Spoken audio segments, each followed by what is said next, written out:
قرآن کے مطابق ایک تو 80 کوڑے ہیں، پھر ساری عمر کسی معاملے میں اس کی گواہی جس نے ایک بار ایسا کیا ہے قبول نہیں ہوتی۔ اللہ تعالیٰ نے کتنی سختی کی ہے، لوگوں کی عزت اور حرمت کی حفاظت ہے، خاص طور پر عورتوں کی۔ عام طور پر مجلسوں میں لوگ عورتوں کے متعلق ایسی باتیں کرتے ہیں، لیکن اسلامی قانون میں تو یہ ہے کہ میں سمجھتا ہوں کہ سب سے پہلے تو یہی قانون نافذ ہونا چاہیے، باقی سب قانون بعد میں نافذ ہوں۔ یہ قانون نافذ ہو جائے تو شاید ہماری کچھ اصلاح ہو جائے۔ اسلامی ریاست یہ ہے کہ لوگ اس قسم کے کام نہ کریں۔ جو لوگ اسلامی ریاست کے دعوے دار ہیں، اگر ان کی اسلامی ریاست کی بنیاد اسی قسم کی بدکاریوں کے الزام، بری قسم کی باتیں اور ایسے بے تحقیق قسم کی الزامات پر ہے تو پھر کیا عمارت بنے گی؟ میں تو کہتا ہوں کہ ہمیں اس قسم کی اسلامی ریاست نہیں چاہیے جس کی بنیاد ان چیزوں کے اوپر ہو۔ قرآن میں افواہیں پھیلانا، بدکاری کا الزام لگانا اور عام طور پر بلا تحقیق کہنا کہ یہ سنا ہے اور میرا کوئی چچا یا کوئی ماموں ہے، اسے معلوم ہو گیا ہے، جیسے لوگ عام طور پر ہمیشہ کسی سے منسوب کرتے ہیں کہ کوئی ہے جس نے دیکھا ہے۔ کوئی تحقیق کرتا ہے اور اگر تحقیق کر بھی لیں اور معلوم بھی ہو جائے کہ وہ جھوٹا ہے تو ہم اس کو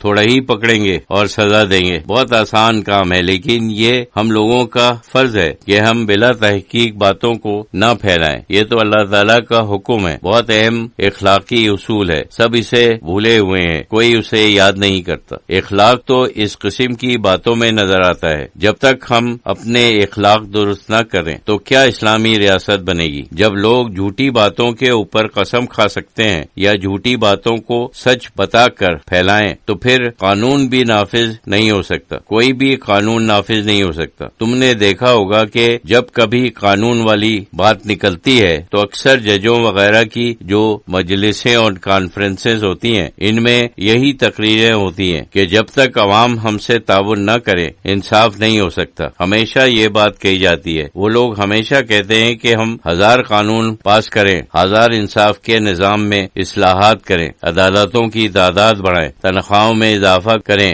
آسان اور جلد انصاف کا انتظام کریں، لیکن جب تک لوگ سچے نہ ہوں یہ لوگ بھی کچھ نہیں کر سکتے۔ حضور صلی اللہ علیہ وسلم نے بھی یہ بات فرمائی ہے، جو آپ لوگوں کو معلوم ہوگا۔ صحیح حدیث ہے کہ اگر کوئی شخص میرے پاس آ کر جھوٹی گواہی دے اور مجھ سے مال یا کوئی چیز حاصل کرے تو آخرت میں یہ اس کے لیے آگ ہوگی، کیونکہ میں تو ظاہری بات کے اوپر فیصلہ دوں گا لیکن اس کے لیے آخرت میں آگ ہوگی۔ حضور صلی اللہ علیہ وسلم نے بھی یہی بات فرمائی ہے کہ جھوٹا گواہ دنیا میں کوئی چیز حاصل نہیں کر سکتا، آپ سے بھی حاصل کر سکتا ہے۔ انشاءاللہ وہ زمان آئے گا جب شاعر اللہ اب سے بھی زیادہ نمایاں ہوں گے۔ تاریخ دیکھو تو تقریباً 300 سال سے ہم گرتے ہی چلے جا رہے ہیں اور دوسروں کا تسلط ہمارے اوپر بڑھتا چلا جا رہا ہے۔ آخر کار وہ ہم پر بالکل ہی مسلط ہو گئے تھے۔ ہم پہلے 40-50 سال سے آزاد ہو رہے ہیں، تسلط کم ہو رہا ہے، کچھ اسلامی شعار بھی بڑھ رہے ہیں کیونکہ وہ بھی بہت لمبا عرصہ تھا، اس لیے یہ چیزیں ایک دم نہیں ہوتی ہیں۔ انسان کا دل اتنی جلدی نہیں بدلتا، بعض چیزیں جاگزیر ہوتی ہیں اور مشکل سے نکلتی ہیں۔ یہ چیز آہستہ آہستہ ہو رہی ہے، انشاءاللہ ہو جائے گی۔ اگر اب بھی ہم مخالفت برتیں تو کچھ نہیں ہوگا۔ مثلا ہم بہت شاندار طریقے سے جمعے کی نماز منائیں اور سب چیزیں منائیں اور قانون بھی پاس کریں، لیکن اگر ہمارے دلوں میں منافقت ہے، اگر ہم جھوٹ بولتے ہیں، اگر ہم غلط طریقے سے لوگوں کو مقدموں میں ملوث کرنے کی کوشش کریں اور اس وقت بھی انصاف نہیں ملے گا۔ انصاف اصل میں ہمارے دل کا انصاف ہے، اگر ہمارے دل میں انصاف ہے تو اس وقت بھی ہو سکتا ہے بعض ظاہری چیزوں میں سے کچھ مدد ملتی ہے، لیکن اصل چیز تو دل ہے۔ اگر دل گندا ہے تو کوئی قانون ہماری مدد نہیں کر سکتا، اگر دل صاف ہے اور سچا ہے تو ہمیں کوئی روک بھی نہیں سکتا، بلکہ تم خود ہی ایک اسلامی ریاست ہو۔ بہرحال یہ سب نتائج ہم نے نکالنے ہیں۔ ہم نے کہا کہ مجھے